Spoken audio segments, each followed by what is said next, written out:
பாரத் மாதா டெல்லி மகாராஷ்டிராலையும் அரசியல்வாதி செத்தவன் போனவனே இந்தியில் காலாண்டு அடிச்சிருப்பான். இந்தியில் காலாண்டு அடிச்சிருப்பான். அப்போ நீதிமன்ற கோர்ட்டில் தேதியை கிழிக்கல என் ஓரே பாரு என் ஓரே பாருன்னு அந்த காலாண்டில் அடிச்சிருச்சிருக்கான். இது எவ்வளோ பெரிய தப்பு! குற்றத்தில் குற்றம், குற்றமான குற்றம், நீதிமன்றம் அவமதிப்பு.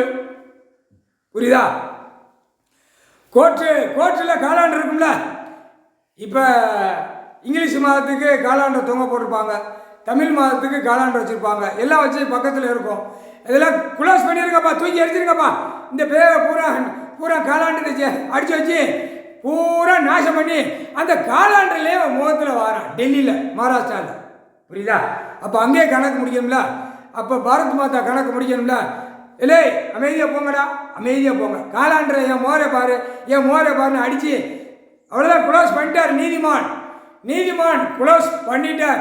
டெல்லி டு தமிழ்நாடு வரைக்கும் நீதிமன்றம் கோர்ட்ஸில் கேட்டுக்கோப்பா. ஜட்ஜி ஆணும் பெண்ணும் கீழே வழக்கறிஞர் கேட்டுக்கோ.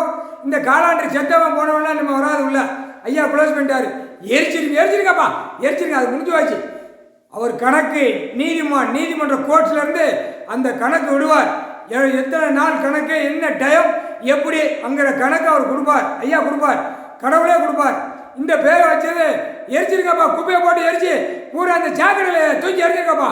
முட்டா போய் காலாண்டில் என் ஓரே பாருன்னு வரான். மகாராஷ்டிராவில் ஃபுல்லாக அங்கேயே வாரான். தமிழ்நாட்டில் விரிச்சு போட்டு காலாண்டில் வாரான். 1ஆம் தேதி நீதிமான் கணக்கு போட்டார். உன் கணக்கில் இங்கிலீஷ் மாதத்தில் 1ஆம் தேதியில் கணக்கு போட்டார். அந்த காலாண்டில் அடித்தவன் போன வச்சவன்லாம் காலி பண்ணிருங்கப்பா.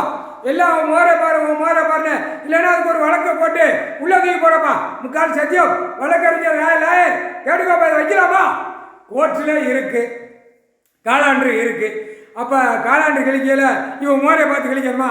செத்தவன் போனவன், இந்த அமைச்சராக இருக்கிறவன், டெல்லியிலேருந்து தமிழ்நாடு வரைக்கும் முதலமைச்சர் பூரா நாற்காலி சேரில் உட்காந்துருக்கவன. இப்போ வீல் சேர் போயிடுச்சு, இப்போ நாற்காலி சேரில் உட்கார்றான். இவனுடைய பிறந்தநாள் கணக்கிலிருந்து நாற்காலி சேரில் உட்கார்ந்து நாடி கெட்டு போட்டு ₹1 நெத்தி துட்டு வச்சு உட்கார்றான். அப்போ போர்டில் பூரா ஜனநாயகம் தூக்கி வச்சு தமிழ்நாடு, கேரளானா கேரளா, ஆந்திரானா ஆந்திரா, இலங்கைனா இலங்கை, அடுத்தாப்புல டெல்லி, மகாராஷ்டிரா, மும்பை வரைக்கும், கன்னியாகுமரி வரைக்கும் ஆட்டுதான். போர்டில் தூக்கி நாடி கெட்டு போட்டு ₹1 காயின்ஸ் நெத்தியில் வச்சு வீல் சேர் முடிஞ்சு வச்சு நாற்காலியில் உட்கார வச்சு போர்டில் தூக்கி வச்சுருக்கான். இது தப்பு இல்லையாப்பா? ரோட்டு காட்டு அசிங்கம் பண்ணக்கூடாது. ஏற்கனவே கட் அவுட் வைக்கக்கூடாதுன்னு இருக்காரு, நீதிமான் போட்டிருக்காரு. அதையும் பார்த்துக்கோங்கடா, அமைதியாக போங்கடா. நாசம் பண்ணி வச்சிருக்கான் அரசியல்வாதி. இப்போ கொடியை தூக்கி ஆட்டினா, அமைச்சராக உட்காந்து ஆட்டுதான். இப்போ காலாண்டுலேயும் என் முகரே பாரு, என் குடும்பத்தை பாரு, என் குடும்பத்தாரை பாருன்னு காலாண்டில் நக்கி வச்சிருக்கான். காமுட்டா பேர் இப்போ முக்கால் சத்தியம் கணக்கு முடிஞ்சு வச்சுப்பா. நீதிமான் கணக்கு போட்டார். இந்த காலாண்டு அடுத்து அடித்தானா தூக்கி உள்ளே கொண்டு போயிடுவார். அடுத்து எங்கே அடிக்க அழிஞ்சு போவோம். அடுத்தாப்புல எங்கே இருக்கானோ இல்லையோ முடிஞ்சு வச்சுப்பா கணக்கு. முக்கால் சத்தியம்.